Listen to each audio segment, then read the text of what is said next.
I want you to picture the scene. It's the mid-1950s, New York City.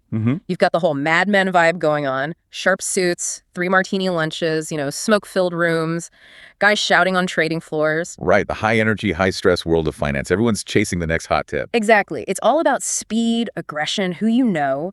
But now, I want you to just cut away from all that noise. Okay.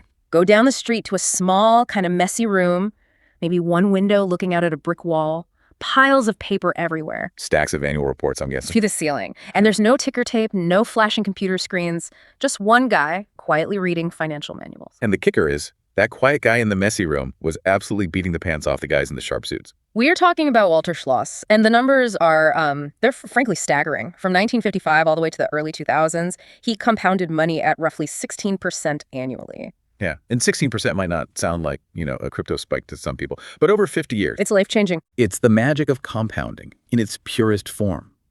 He outperformed the S&P 500 by a massive margin through some of the worst bear markets in history. And he did it without algorithms, without inside info, and get this, without ever talking to a CEO. That's right. And Warren Buffett, who was his classmate, by the way, publicly called him a super investor. A super investor. Buffett said Schloss was living proof that buying cheap stocks works.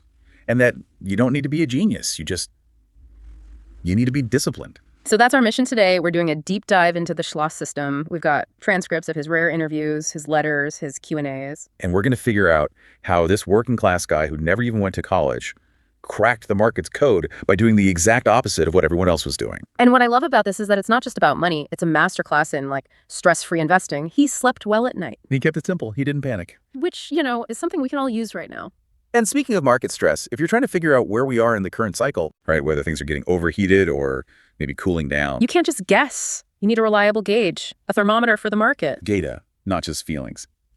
To track total market temperature, welcome to search and download iOS app Buffett Indicator from Apple App Store. It's a great tool to just have in your pocket. It is. It's a great resource. Now, before we really get into the Schloss archives, I do have to read our standard disclaimer. Go for it. Full, deep value research reports can be found in the description links.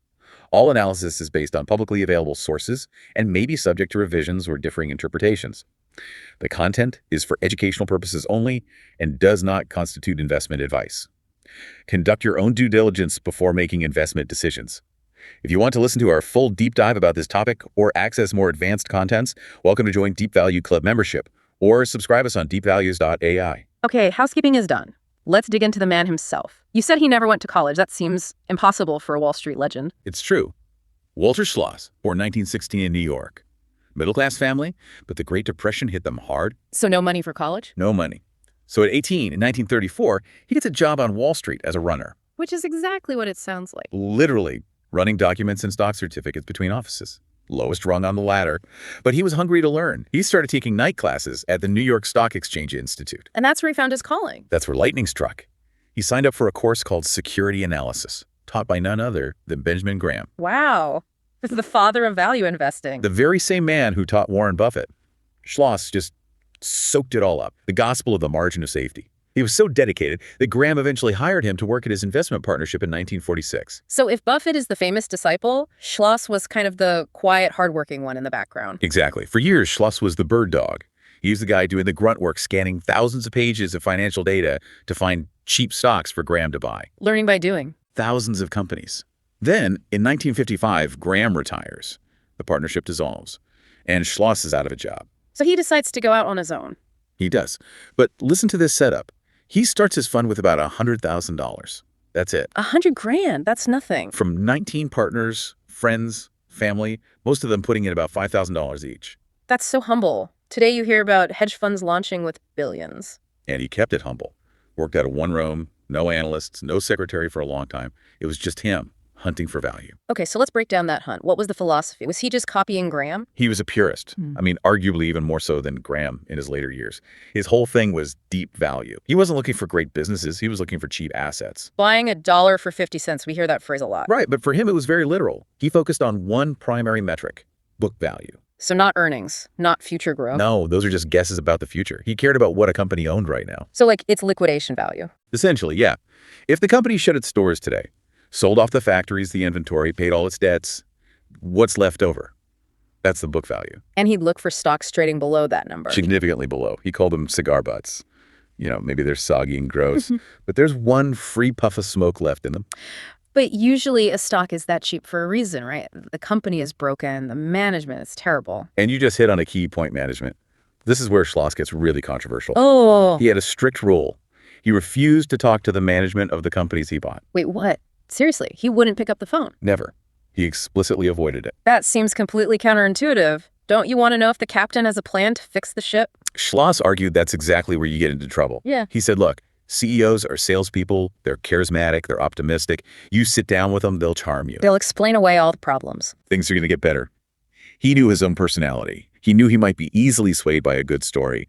So he just stripped away the emotion. He only looked at the numbers, not the people. Exactly. It's almost robotic, but in a smart way. So if he's not talking to anyone, where is he getting his information? Value line. The yellow sheets. The yellow sheets. He would just sit in his office with these printed manuals and turn the pages, page after page. No computer for decades. He trusted the printed record. Okay, so let's get into the Schloss filter. What makes him stop turning pages? 3 main things. First, he loves stocks hitting new lows. Uh-oh. Catching a falling knife. That sounds terrifying. It is terrifying. We'll get to the psychology of that because it's brutal. But yeah, he wanted things everyone else hated. And the other two? Second, as we said, price below book value. And third, and this is the safety net low, debt. Debt. Why was he so obsessed with that? Because debt is what kills you. A struggling company might need 3 or 4 years to turn around. With high debt, the bankers will shut it down before it recovers. But with no debt, it can survive for a while. It has staying power. He wanted simple assets and the ability to wait. He was almost, as he put it, anti-growth. He looked backward 10 years, not forward.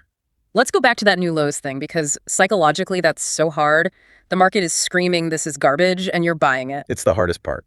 Schloss admitted it makes your stomach churn. You buy it $30, it drops to $25. You look like a fool. And your clients are calling you screaming. Exactly. But he tells this fantastic story about Warren Buffett that just illustrates the discipline you need. It's about a stock, ABC or something like that. I love this anecdote. So Buffett identifies this stock trading around $30. He wants a bargain, so he tells his broker, I'll buy 100,000 shares, but only at $29. He draws a line in the sand. Right. The next day, the broker calls back, good news, Warren. The seller caved. We can get it for you at $29. Perfect. Deal done. You'd think. But Buffett says no. Today, I'll pay $28. What? That is absolutely ruthless. It's incredible. The broker is freaking out. He goes back and forth. Finally, he comes back. Okay, $28, just take it. And Buffett said no. Now I'm at $27. Wow. He eventually got it at $26, right? He did. And the lesson is you can't get FOMO. You can't chase price. In fact, Schloss preferred buying on the way down. Because the bargain just gets better. Exactly. The margin of safety gets wider, but you have to be willing to look wrong for a long time. And he said his average hold was 3 to 4 years. Years. In today's market, people hold for minutes.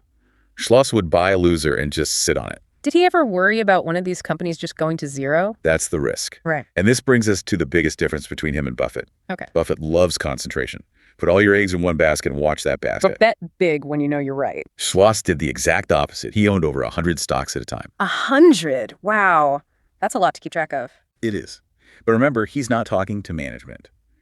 He knows he might miss something, a hidden fraud, a lawsuit. Diversification was his insurance policy. So he was playing the averages. That's it.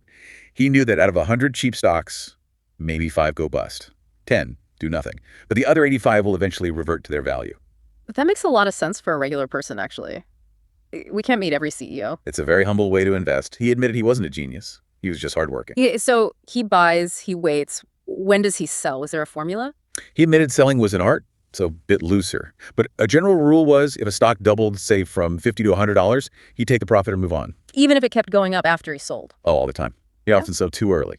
But he didn't care. He secured the profit. And this is where we have to talk about the ones that got away. The Haloid story. The classic miss. So an analyst brings a company called Haloid to the Graham-Newman partnership. It's trading around $20. And Haloid, for anyone who doesn't know, became Xerox. The Xerox.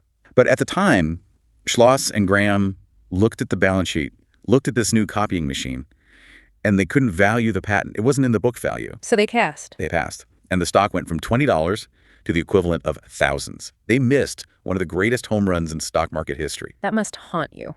You'd think. But Schloss just shrugged it off. His attitude was, I don't mind missing a home run if I avoid striking out. He wasn't trying to find the one magic stock. He was trying to hit singles and doubles consistently for 50 years. Yeah. It's a much healthier mindset. And he applied that same discipline to the big picture, right? The economy. Totally. He lived through 18 recessions, wars, inflation, bubbles. Did he ever change his strategy? Like, oh, inflation is up, I need to buy gold. 0. He completely ignored the macro economy. He said, I don't try to predict the future. He just focused on whether a specific stock was cheap today. What about investing overseas? Nope. He stuck to his circle of competence, which was purely geographical, U.S. and Canada only. What Canada? He felt the legal system was similar enough, but he specifically avoided Europe and Asia. He mentioned not being able to read an annual report in German, but the bigger issue was the rule of law. The risk of a government changing the rules. Exactly, seizing assets. He said, in the U.S., I have the SEC, I have the courts, I have recourse. In other markets, he felt helpless. It all comes back to reducing risk. Let's use a real example. Because he didn't just buy junk. Sometimes he bought great companies when they were in trouble. The McDonald's example is perfect. This was from a lecture he gave. At the time, McDonald's stock had crashed to $14 a share. Okay, so the market hates McDonald's at that moment. Sentiment was terrible. But Schloss didn't care about the burgers. He did the math.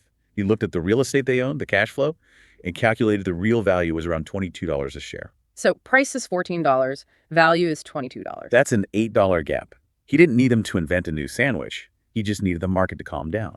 He estimated a 75% chance the stock would get back to $22 within 2 years. When you put it that way, it's not gambling, it's just probability. It's arithmetic. If you make that bet over and over, you win. And sure enough, the stock rebounded.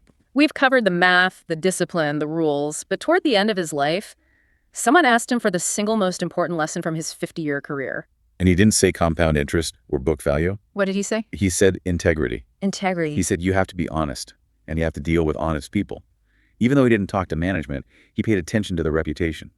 So he avoided crooks. He said, if you deal with people who aren't ethical, you will lose. It doesn't matter how cheap the stock is. A crook will find a way to steal the value from you. That's a life lesson right there. Yeah. And, he proved his own integrity at the end of his career. That story really stuck with me. This is my favorite part. It's around 2000, 2001. The dot-com bubble is peaking. And value investors look like dinosaurs. Right. Schloss is looking through his value line manuals page after page, and he can't find anything. There are no cheap stocks left. Everything's expensive. So what does he do? Does he start buying tech stocks just to keep up? No. He does the unthinkable. He closes the fund. He just quits. He liquidated the partnership and gave all the money back to his investors. He told them, I can't find anything cheap. He refused to risk their money just to collect a fee. That is the ultimate mic drop. I can't find a safe investment, so here's your money back. It proves he wasn't addicted to the game. He was disciplined to the strategy. And of course, shortly after he closed up, the bubble burst. He looked like a genius one last time. By protecting his partner's capital. So let's bring it all together for everyone listening. The Schloss formula in a nutshell. Okay, it's simple, but it's hard. 1, buy assets cheaper than their book value. 2, avoid debt like the plague. 3, trust numbers, not management stories. 4, diversify widely. Own 100 stocks. And the big one, have the patience to hold for 3 to 4 years while the market catches up. That's it. So why does this matter today? We have AI, we have algorithms that can do this in a millisecond. Can a regular person still do this? I would argue it matters more today. The market is noisier and more emotional than ever. The algorithms trade on momentum, not value. Schloss proves that simple arithmetic still works if, and this is a big if, you can control your emotions. If you can just sit on your hands when everyone else is running around. Exactly. The provocative thought here is about being boring. Schloss was boring, he missed Xerox, but he never lost his capital, and he made 16% a year for half a century. And that's the real question for you, the listener. Are you willing to be boring to be rich? Or do you want to chase excitement and risk it all? That's definitely something to think about next time you feel that urge to buy the latest hot stock. And if you want to dive deeper into these principles, remember to check out the Deep Value Club membership. Absolutely. And one last reminder, for tracking those broader market swings, to track total market temperature, welcome to search and download iOS app Buffett Indicator from Apple App Store. Thanks for listening to this deep dive into the legend, Walter Schloss. We'll catch you on the next one. Stay rational, everyone.